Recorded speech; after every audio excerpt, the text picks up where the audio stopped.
अगर हम सारे दुखों से मुक्त होना चाहते हैं तो इस भ्रम से मुक्त होना ही होगा कि हमें जो दुख आए हैं किसी और के कारण है, या हम खुशी हैं तो किसी और के कारण है। हमें इन बातों से मुक्त होना होगा। मतलब ये कि अगर हमें मुक्ति का कारण है तो भी हम ही हैं, और अगर बंधन है तो भी हम ही हैं। बात भले ही आपको कठिन लगे, पर यह बात सच्ची है। अगर हमें कोई बातों से पीड़ा होती है तो उनके पीछे हम ही हैं।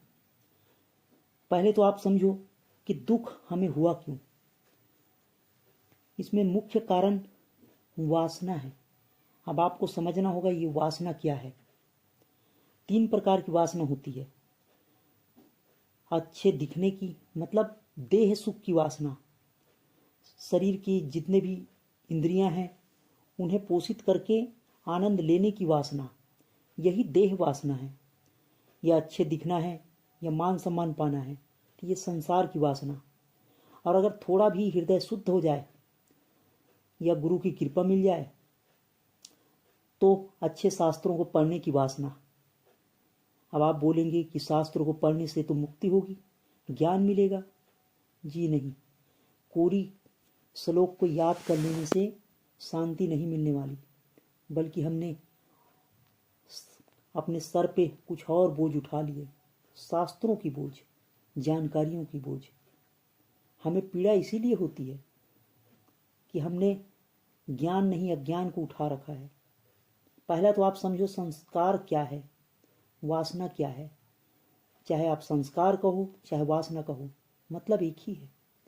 आप समझिए वासना का मतलब, अगर हमने पिछले कर्म किए हैं जिनके कारण हमारे विचार चलते हैं और संस्कार बन गई है, मतलब एक मन में विचारें उठती है कि हमने पिछले काम जो किया है अच्छा था बुरा था, उनमें जो पीड़ा होती है ये वासना के कारण ही है, वृत्ति के कारण है, चित्त के कारण है। दूसरी बात है कि अगर हमारे अंदर विचार उठ रहे हैं, पहला तो हमने कर्म किया, दूसरा विचार किया, अब तीसरा हम उस पर व्यवहार भी करेंगे। कर्म, विचार और व्यवहार, इनके कारण हमारी वासना बनती है। तो वासना आपने समझा। अब आप इनसे मुक्त होने का तरीका सोचेंगे, ठीक ही है, लेकिन पहले वासना को समझे। अगर आपने मुक्त होने का तरीका सोचा तो आप समझ लेना कि आपके अंदर शुभेच्छा, मतलब ज्ञान दृष्टि से पहली भूमिका आई कि आप दुखों से मुक्त होना चाह रहे हो, वासनाओं से मुक्ति चाह रहे हो। तो आप निश्चित ही अच्छे कर्म करोगे, अच्छे भोजन ग्रहण करोगे, इंद्रियों को पोषण नहीं करोगे। तो पहली भूमिका हुई शुभेच्छा, शुभ इच्छा। लेकिन पहले आप वासना को समझो। आपको लगता होगा कि पीड़ा दुख कोई, मैं आपको उदाहरण देता हूँ। सबसे पहली बात तो आप समझिए कि वासना का मतलब जो है नहीं, लेकिन हमारे मन में जो घर का एक बैठा हुआ है, घर बना रखा है विचारों के द्वारा, संवेदन के द्वारा। संवेदन का मतलब है कि आपके अंदर शुरू शुरू में अगर आपने 5 इंद्रियों में से कोई रस लिया, मान लेते हैं कि आपने गुलाब जामुन खाया, मतलब आपने रसनेंद्री का स्वाद लिया है। पहली पहल जो आपको इंद्रियों में जो आपने उपभोग किया, गुलाब जामुन को जो आपने टेस्ट ग्रहण किया, उससे जो आपको आनंद आया उसे संवेदन कहते हैं। अब सदा आपको गुलाब जामुन तो मिलेगी नहीं, तो आपको तो पीड़ा तो होगी ही। तो आप उसके लिए काम करोगे, आपके हृदय पटल में उनकी याद रहेगी कि गुलाब जामुन आपने कभी खाया था। तो पहला आपने समझा संवेदन, आपको उनकी आनंद आई। अगर नहीं मिलता है तो दुख होगा ही। ठीक वैसे ही सुनने की, सदा आपको तारीफ सुनने की आदत है, और अगर आपको कोई आलोचना कर दे तो बड़ी पीड़ा होती है। वैसे ही देखने की, जैसे जैसे आप गहरे में देखते जाओगे आपके हृदय में उतरती जाती है। गहरे में देखने का मतलब है मन में आपकी उनकी संस्कार बैठ जाना। जैसे कोई लड़का किसी लड़की को देखता है, बार बार याद करता है, संस्कार बैठते जाता है। लेकिन किसी दिन अगर उसने नहीं देखा तो उन्हें वो पीड़ा होती है कि वो उनके लिए सारी सुख सुविधाएं छोड़ने को तैयार हो जाता है। तो ये पीड़ा आपके अंदर कहीं और से नहीं आई। लड़की को तो शायद पता भी ना हो या लड़के को पता भी ना हो, लेकिन ये जो पीड़ा, जैसे गुलाब जामुन को तो पता ही नहीं था, वो तो एक निर्जीव वस्तु है, लेकिन जो पीड़ा उठ रही है इनके पीछे कारण आप ही हैं। आपको इस ज्ञान को समझना ही होगा, तभी आप इन सारी पीड़ाओं से, पांचों इंद्रियों को दुख से मुक्त हो सकते हो और आप परम मुक्ति या आनंद को पा सकते हो। तो पहला आपने समझा संवेदन।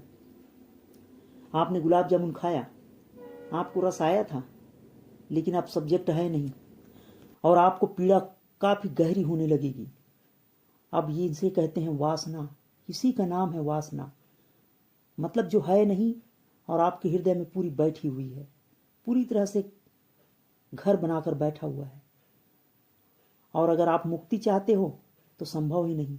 जैसे शराबी चाहे हजारों कोस दूर क्यों ना हो, जब उन्हें तलब होगी तो वो खोज ही लेगा।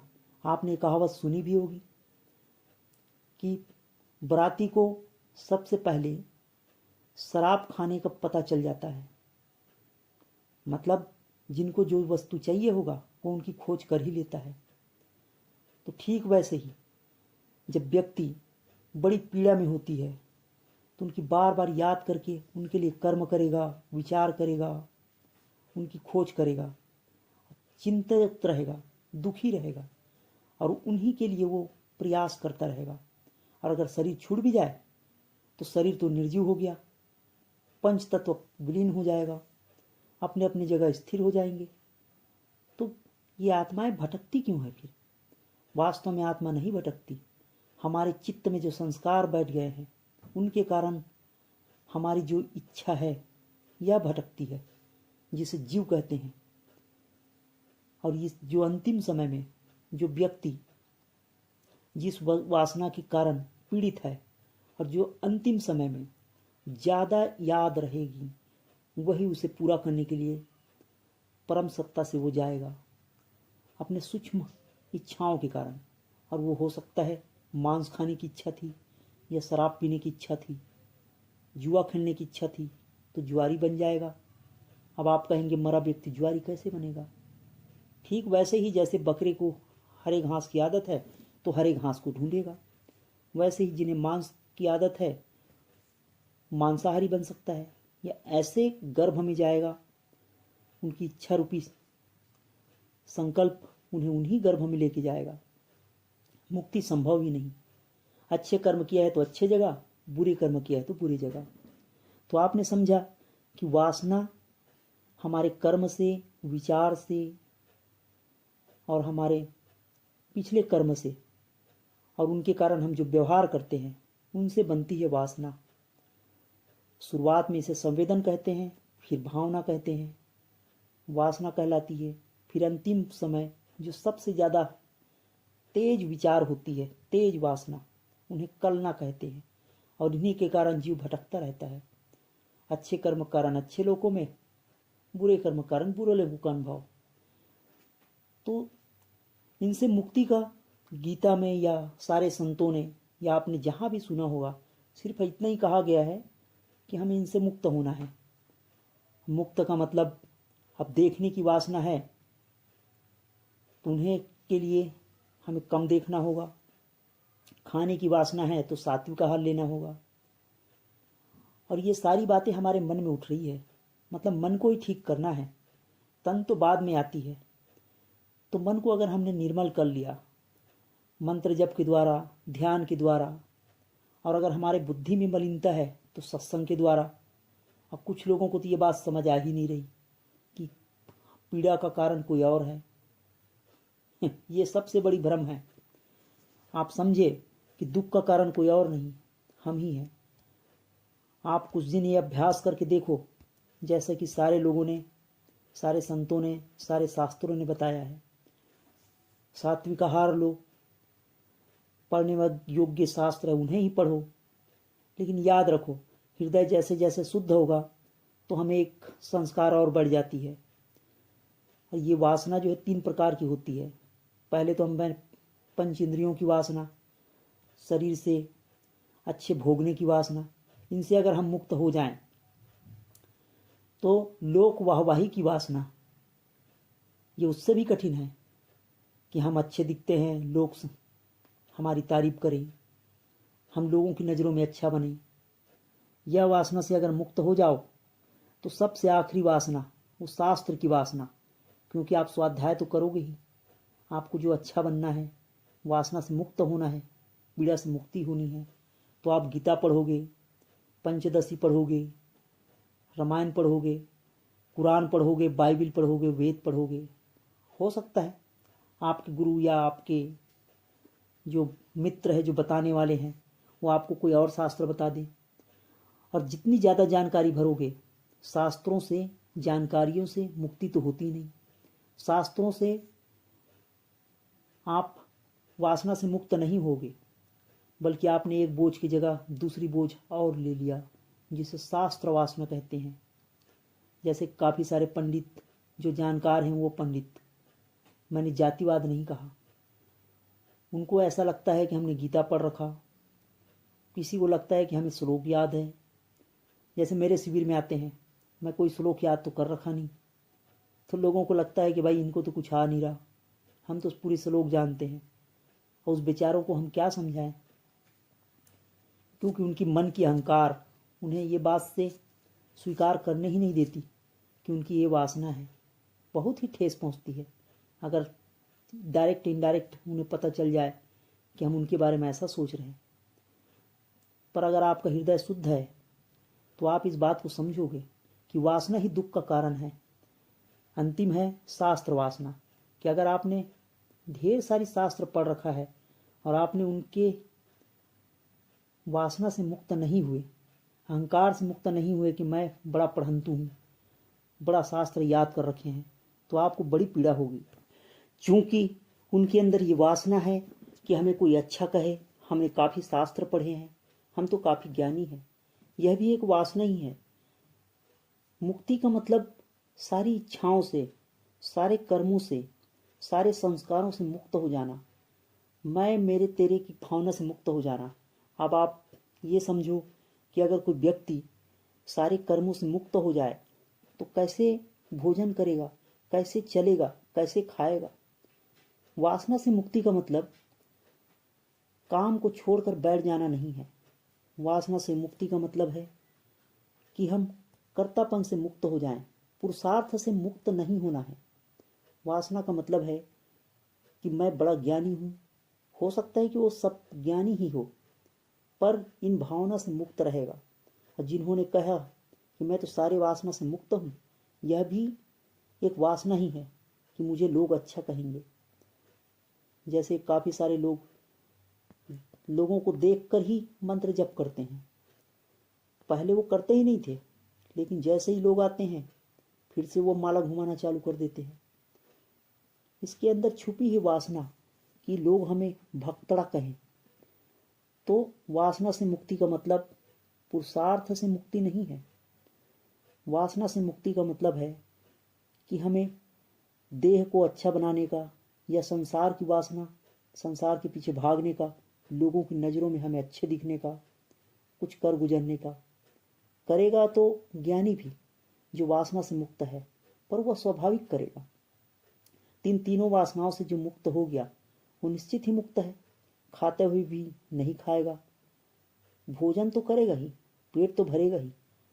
अब ये बातें बड़ी गहन हैं, समझने के लिए हृदय शुद्ध होना चाहिए तो शायद समझ में आए। तो स्वाभाविक कर्म तो यही है कि हम सात्विक आहार लें, सत्शास्त्रों का अध्ययन करें और मंत्र जप के द्वारा या फिर ध्यान के द्वारा अपने मन को वश में करने का प्रयास करें, तो सारे दुखों से मुक्ति निश्चित ही है। और अगर हम ये कर लेते हैं तो निश्चित ही हम शांति और आनंद को प्राप्त करेंगे। तो आप मेरे चैनल पे आते हो और इस तरह से सवाल करते हो कि मुझे बोलना पड़ा, सेवा का अवसर दिया आपने और मैंने सेवा का अवसर खोजा, आपके कारण ही खोजा। धन्यवाद। आते रहिए, मिलते रहिए। और भी कोई सवाल हो तो कमेंट बॉक्स में लिखो तो मैं कोई जवाब दूं। साधना शिविर में जिन्हें आना है, हमारा व्हाट्सएप नंबर आपने देखा ही होगा डिस्क्रिप्शन में या फिर स्क्रीन पे सामने शो हो रहा था, आप शामिल हो सकते हो।